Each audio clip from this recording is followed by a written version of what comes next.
Capítulo 27. Tengo. Quizá no bastaba solo con ese mundo. El miércoles por la mañana, cuando sonó el teléfono, Tengo dormía. No había conseguido conciliar el sueño hasta el amanecer y, en ese momento, por su cuerpo todavía corría algo del whisky que había bebido. Al levantarse de la cama se sorprendió al ver que, fuera, ya había luz. «¿El señor Tengo Caguana?», dijo un hombre. Aquella voz no le sonaba. «Sí», contestó Tengo. Por el tono calmo y formal de la voz, había supuesto que se trataría de algún trámite burocrático relacionado con la muerte de su padre. Pero el despertador marcaba un poco antes de las 8 de la mañana. No era hora para que lo telefoneasen del ayuntamiento o de la funeraria. Siento llamarlo tan temprano, pero tenía que darme prisa. Un asunto urgente. ¿Qué pasa? Todavía estaba aturdido. ¿Recuerda el apellido Aomame?, preguntó el hombre. ¿Aomame? La borrachera y el sueño desaparecieron. Su mente se activó a toda prisa, como cuando en un teatro se apagan las luces y al volver a encenderse, el escenario ha cambiado. Tengo sujetó mejor el teléfono. «Sí, lo recuerdo», respondió Tengo. «Un apellido bastante singular». «Fuimos al mismo colegio», dijo Tengo tras aclararse la voz. El hombre hizo una breve pausa.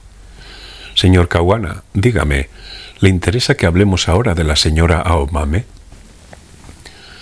El hombre hablaba de una manera muy extraña. Tenía una dicción peculiar y Tengo tuvo la impresión de estar escuchando a un personaje de una obra de teatro vanguardista traducida. «Si no le interesase», prosiguió el hombre, «los dos estaríamos perdiendo el tiempo.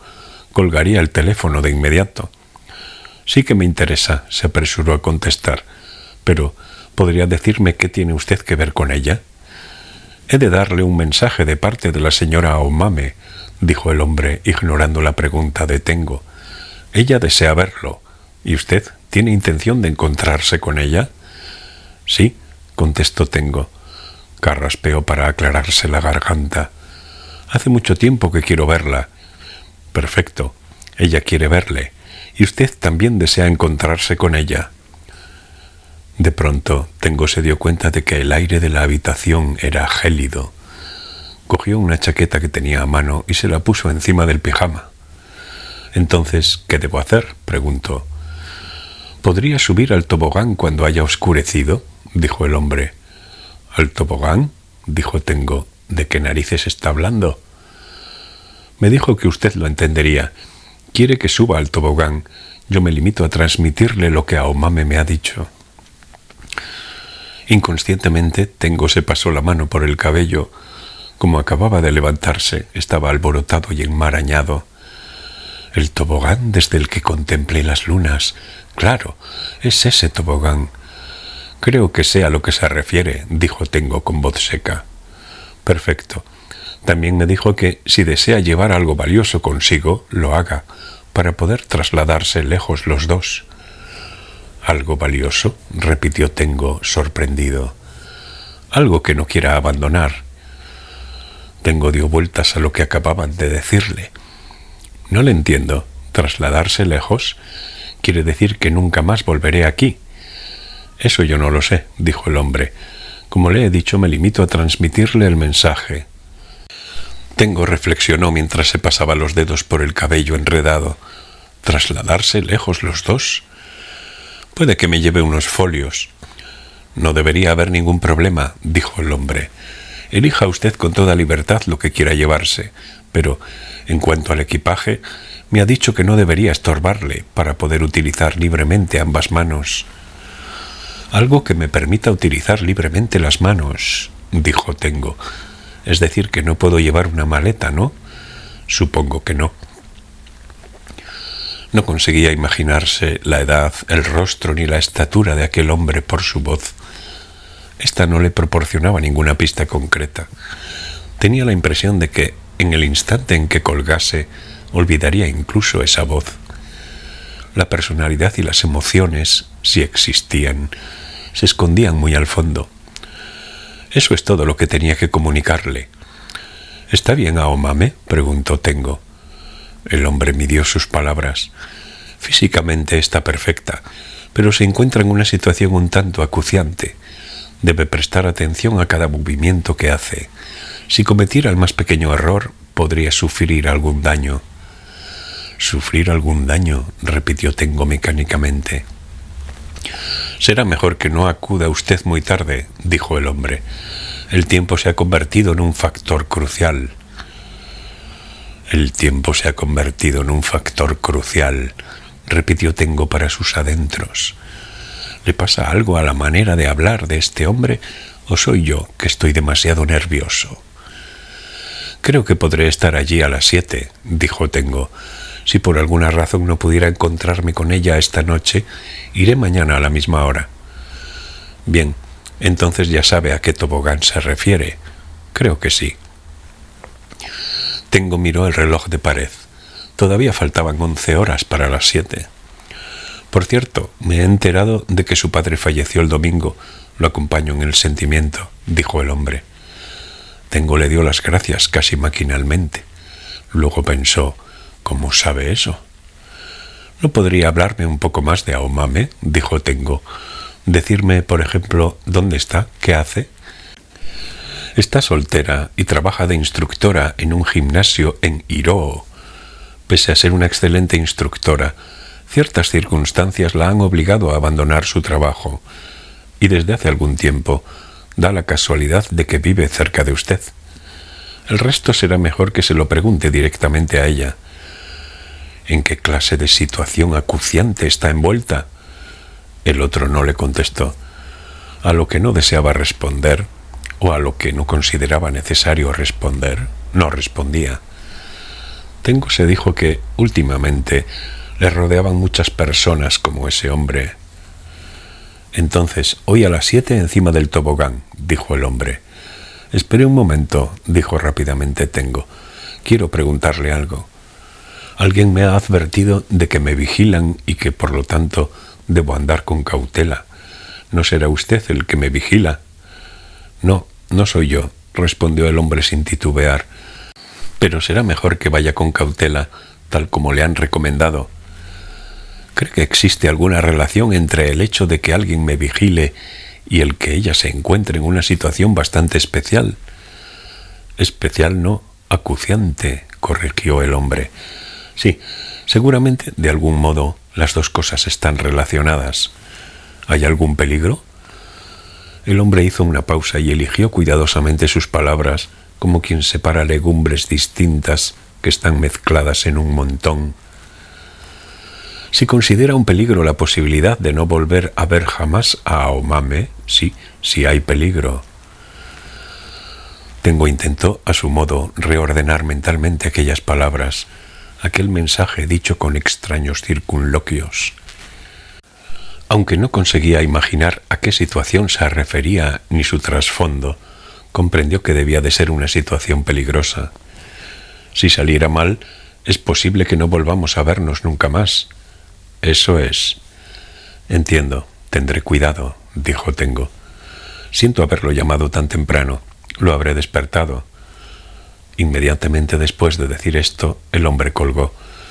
Tengo se quedó observando el auricular negro en sus manos. Era incapaz de recordar aquella voz, tal y como había previsto. Volvió a dirigir la mirada hacia el reloj. Las 8:10. ¿Cómo iba a matar el tiempo hasta las 7? Para empezar, se dio una ducha y se lavó el pelo para luego tratar de desenredárselo bien. A continuación se afeitó frente al espejo. Se cepilló cuidadosamente los dientes y hasta se pasó el hilo dental. Se tomó un zumo de tomate de la nevera, puso agua a hervir, molió café y preparó una tostada. Programó el temporizador y coció un huevo pasado por agua. Concentrarse en cada acción le llevó más tiempo que de costumbre. Con todo, cuando acabó, aún eran las 9:30. «Esta noche voy a encontrarme con Aomame encima del tobogán». Al pensar en ello sintió que su cuerpo se disgregaba en pedazos que se esparcían a los 4 vientos. Brazos, piernas, rostro. Cada parte salía despedida en distinta dirección. Era incapaz de fijar sus emociones en un mismo punto. Hiciera lo que hiciese, No conseguía concentrarse. No podía leer y menos aún escribir. Tampoco permanecer sentado mucho rato en un mismo sitio. Solo se veía capaz de lavar los platos en el fregadero, hacer la colada, ordenar los cajones de su cómoda y hacerse la cama. Sin embargo, cada 5 minutos se detenía para mirar el reloj de pared, pero le parecía que, si pensaba en el tiempo, éste avanzaba aún más lentamente. Aomame lo sabe. Estaba ante el fregadero, afilando un cuchillo al que no le hacía ninguna falta que lo afilaran. Sabe que he ido varias veces al tobogán de ese parque infantil. Debió de verme mientras yo contemplaba el cielo subido al tobogán. No se me ocurre otra explicación. Volvió a verse en lo alto del tobogán, iluminado por la farola de mercurio. Nunca, en las ocasiones en que había ido al parque, se había sentido observado. ¿Dónde estaba ella? ¿Desde dónde lo había visto? Eso no importa. Me mirase desde donde me mirara, el caso es que me reconoció. Al pensar eso lo invadió la alegría. Ella ha estado pensando en mí, al igual que yo no he dejado de pensar en ella. A Tengo le costaba creer que, en aquel mundo frenético semejante a un laberinto, los corazones de 2 personas, los corazones de un niño y una niña, hubieran permanecido inalterados y unidos pese a haber transcurrido 20 años. ¿Por qué no me llamó cuando me vio en el parque? Si lo hubiera hecho, todo habría sido más fácil. ¿Cómo se ha enterado de que vivo aquí? ¿Cómo ha conseguido ella o ese hombre mi número de teléfono?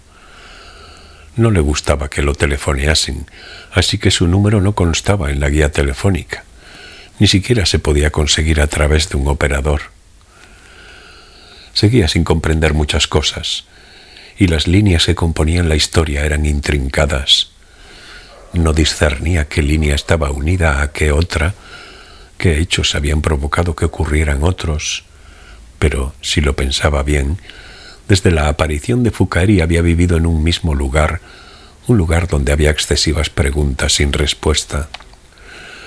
Sin embargo, tenía la vaga sensación de que, poco a poco, aquel caos se dirigía hacia su desenlace. Esta tarde, a las 7, quizás se resuelvan algunos interrogantes. Nos encontraremos encima del tobogán, no como un niño y una niña de 10 años, indefensos, sino como un hombre y una mujer adultos, libres e independientes, como un profesor de matemáticas de una academia y una instructora de un club de deportes. No sé de qué hablaremos, pero el caso es que vamos a hablar. Tendremos que contarnos muchas cosas, llenar muchos vacíos y, usando la extraña expresión del hombre que me ha llamado, quizá nos traslademos a alguna parte. De modo que debo reunir todo aquello de valor que no quiera dejar atrás y meterlo en alguna bolsa que me deje las manos libres. No le apenaba demasiado marcharse de allí. Llevaba viviendo en ese piso 7 años, durante los cuales había dado clases en la academia 3 días por semana, pero nunca lo había considerado su hogar. Era algo provisional, como una isla flotante a merced de la corriente. Kyoko Yasuda, la mujer con la que solía verse allí, había desaparecido. Foucari, que se había instalado un tiempo en el piso, se había ido. Tengo no tenía ni idea de dónde estaban ahora, ni qué había sido de ellas. El caso era que habían desaparecido en silencio de su vida. En cuanto a sus clases en la academia, no dudaba de que, si desapareciese, encontrarían a alguien que lo sustituyera. El mundo seguiría avanzando sin él. Si Aomame quería que se trasladaran juntos a alguna parte, la acompañaría sin titubear. ¿Qué tenía de valor que quisiera llevarse consigo? 50.000 yenes en efectivo y una tarjeta de crédito. Esa era toda su fortuna. Tenía 1.000.000 de yenes en una cuenta corriente. No, había más. También estaba lo que le habían ingresado en concepto de derechos de autor de la crisálida de aire. Tenía la intención de devolvérselos a Komatsu, pero todavía no lo había hecho. Y no quería dejarse los folios impresos de la novela que había empezado a escribir. No tenían valor para otros, pero sí para él.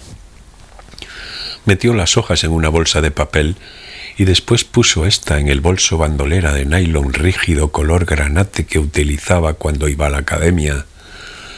El bolso ya pesaba lo suyo. Además, metió en los bolsillos de la cazadora de cuero algunos disquetes de ordenador. Puesto que no iba a llevarse añadió al equipaje una libreta y una pluma. ¿Qué más?, se preguntó.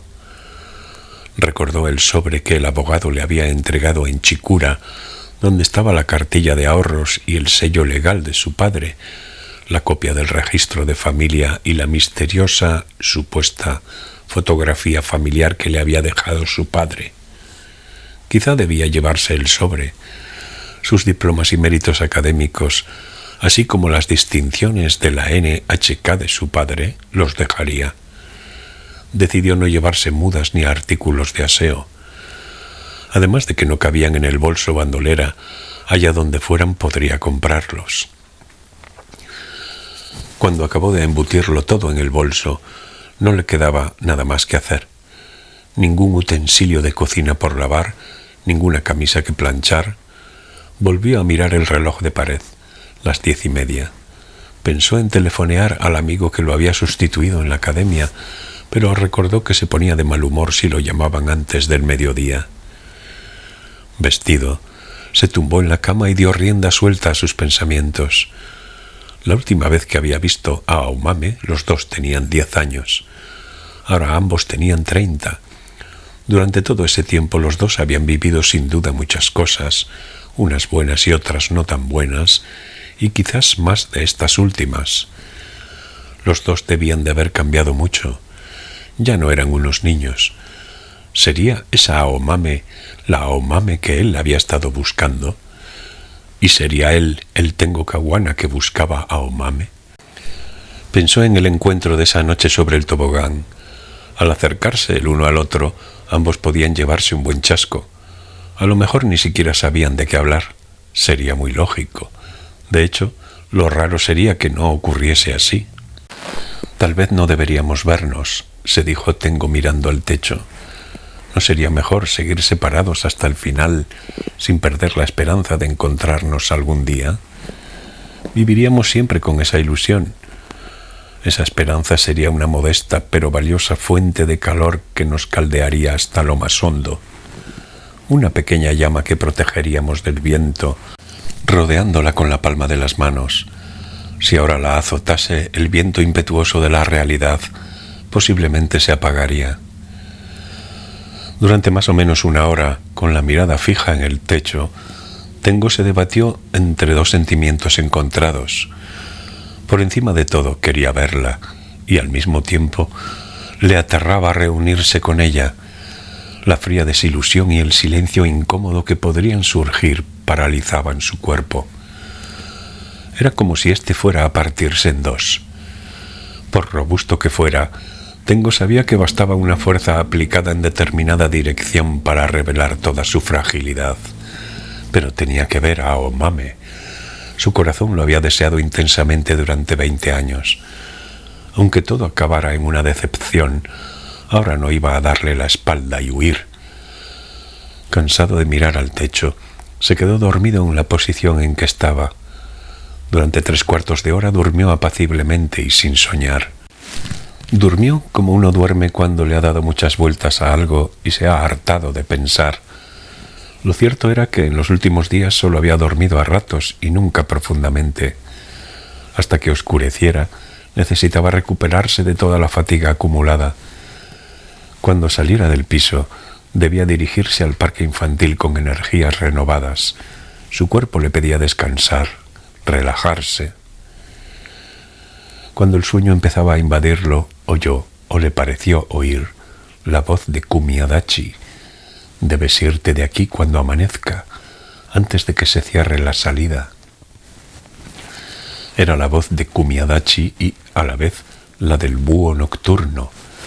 En su memoria, ambas estaban indivisiblemente entreveradas. Necesitaba, ante todo, sabiduría. Esa sabiduría nocturna que hunde sus gruesas raíces en lo más hondo de la tierra. algo que a buen seguro solo encontraría si dormía profundamente.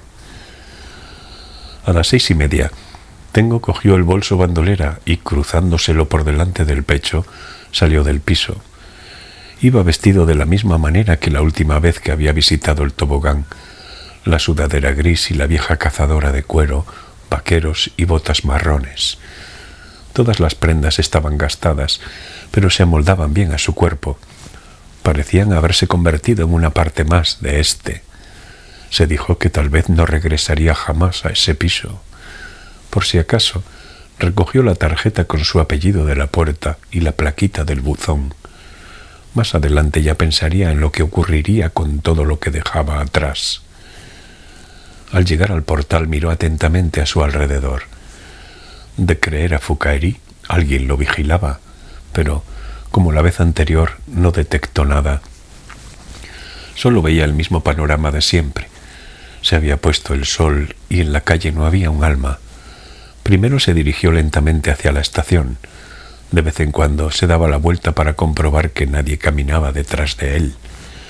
En ocasiones tomaba por callejuelas estrechas que lo desviaban ligeramente de su camino y se quedaba quieto para cerciorarse de que no le seguían.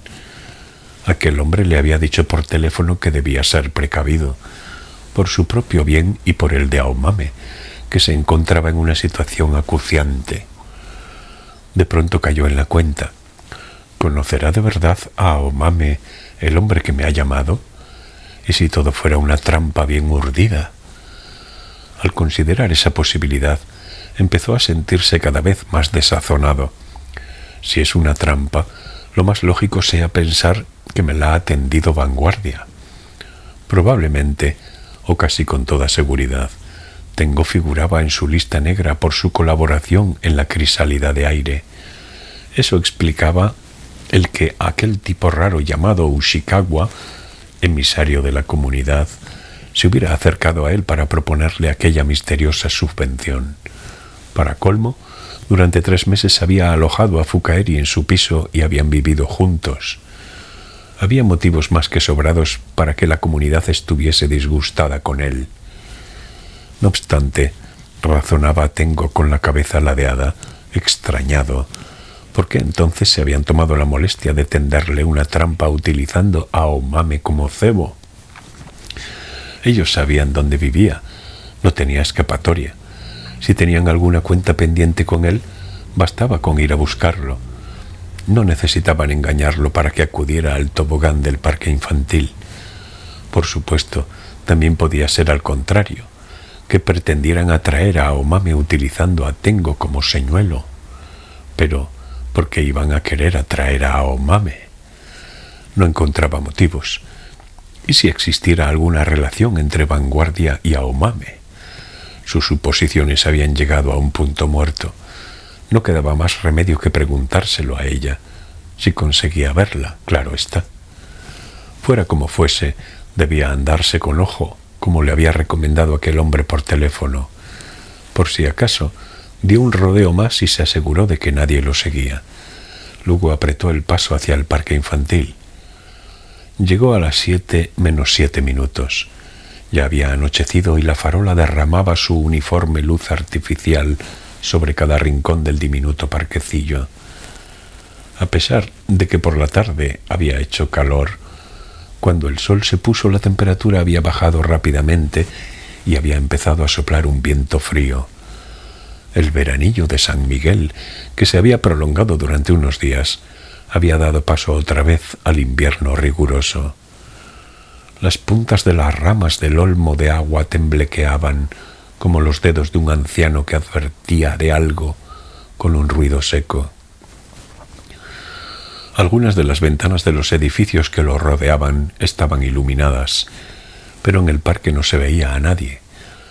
Bajo la cazadora de cuero, su corazón latía a un ritmo lento pero pesado. Se frotó las manos varias veces para comprobar que éstas sentían, percibían con normalidad. Tranquilo, estás preparado, no tienes nada que temer. Tengo se armó de coraje y empezó a subir los peldaños del tobogán. Una vez arriba, se sentó en la misma postura de la vez anterior. El tobogán estaba helado y húmedo. Con las manos metidas en los bolsillos de la cazadora y la espalda apoyada contra el pasamanos, miró al firmamento. Nubes de todos los tamaños, unas grandes y otras pequeñas, surcaban el cielo. Tengo entrecerró los ojos buscando las lunas, pero de momento parecía que las ocultaban las nubes.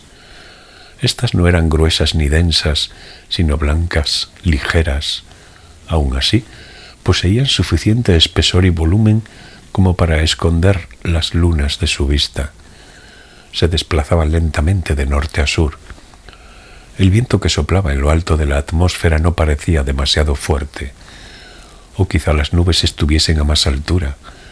El caso es que no tenía ninguna prisa por avanzar. Tengo hecho un vistazo al reloj de pulsera.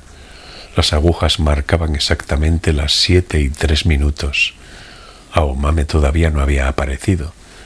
Durante unos minutos siguió el avance del segundero, como si estuviera observando algo excepcional. Luego cerró los ojos. Él, igual que las nubes que el viento arrastraba, tampoco tenía ninguna prisa.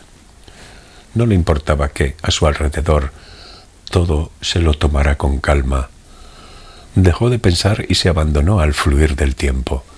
En ese momento, lo más importante era el transcurso uniforme y natural del tiempo. Con los ojos cerrados, igual que si buscara una frecuencia en una radio, prestó atención a los sonidos que producía el mundo que lo rodeaba.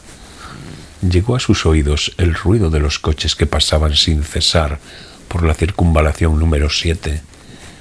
Se parecía al rumor del oleaje del Pacífico que se oía en la clínica de Chikura.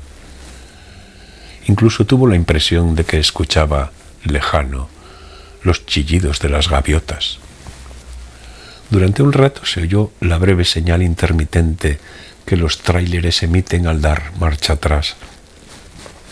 Un perro grande soltaba ladridos cortos e intensos, como advirtiendo de algo. Lejos, en alguna parte, alguien llamaba a otra persona a gritos. No sabía de dónde procedía cada ruido. Al permanecer tanto tiempo con los ojos cerrados, le parecía que los sonidos habían perdido su sentido de la orientación y de la distancia. Pese a que de vez en cuando soplaba una racha de viento gélido, no tenía frío. Por un momento, Tengo se había olvidado de sentir o reaccionar al frío o a cualquier sensación. De pronto, una persona estaba a su lado y le sujetaba la mano derecha. Aquella mano se había introducido en el bolsillo de su cazadora de cuero y agarraba la manaza de Tengo igual que una pequeña criatura en busca de calor.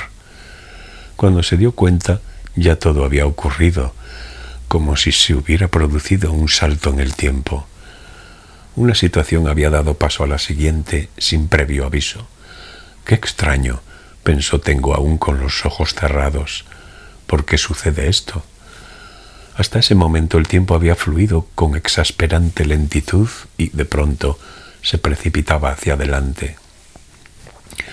Esa persona apretó un poco más su ancha mano, como asegurándose de que él realmente estaba allí. Dedos largos y suaves, con una fuerza latente. «Oh, mame», pensó Tengo, pero no dijo nada. Tampoco abrió los ojos. Se limitó a agarrar a su vez la mano de ella.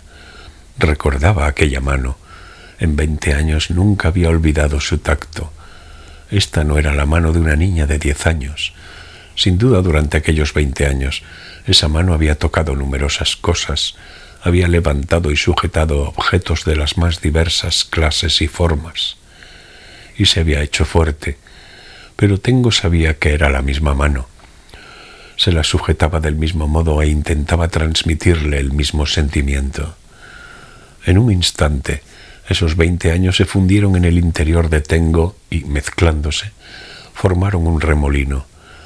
Entretanto, todas las escenas que él había vivido, todas las palabras que había pronunciado y todos los valores que había defendido y le habían guiado se unieron y formaron en su corazón un grueso pilar cuyo núcleo giraba como propulsado por un torno de alfarero. Tengo, en silencio, Observó aquella imagen como quien presencia la destrucción y el resurgimiento de un planeta. Aomame también guardaba silencio. Ambos, callados, se agarraban de la mano encima del tobogán. Habían vuelto a ser niños de 10 años, un niño solitario y una niña solitaria, en un aula una vez acabadas las clases a principios de invierno. En aquel entonces ninguno de los dos tenía la fuerza ni los conocimientos para saber qué ofrecerle al otro, qué buscar en el otro. Nunca nadie los había amado y nunca habían amado a nadie. No habían abrazado a nadie, nadie los había abrazado. Ni siquiera sabían a dónde los iba a conducir aquello. Se habían adentrado en una habitación sin puertas. No podían salir de allí, aunque, por esa misma razón, nadie más podía entrar. En ese momento ellos lo ignoraban, pero se hallaban en el único lugar completo del mundo, un lugar que, pese a estar del todo aislado, no estaba teñido por la soledad. ¿Cuánto tiempo transcurrió? Quizá 5 minutos, quizás 1 hora, o un día entero, o tal vez el tiempo se había detenido. ¿Qué sabía Tengo del tiempo? Él solo sabía que podía permanecer así eternamente, los dos subidos al tobogán del parque infantil, cogidos de la mano en silencio.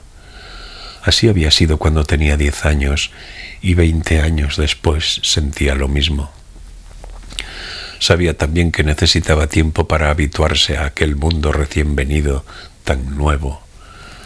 En adelante debía ajustar y reaprender su manera de pensar, de observar, de elegir las palabras, de respirar y moverse. Para ello, debía reunir todo el tiempo de ese mundo. Aunque no, quizá no bastaba solo con ese mundo. Tengo, le susurró a Aomame al oído con voz ni muy baja ni muy alta, una voz que le prometía algo.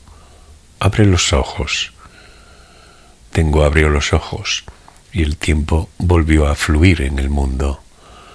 Se ven las lunas, dijo Aomame.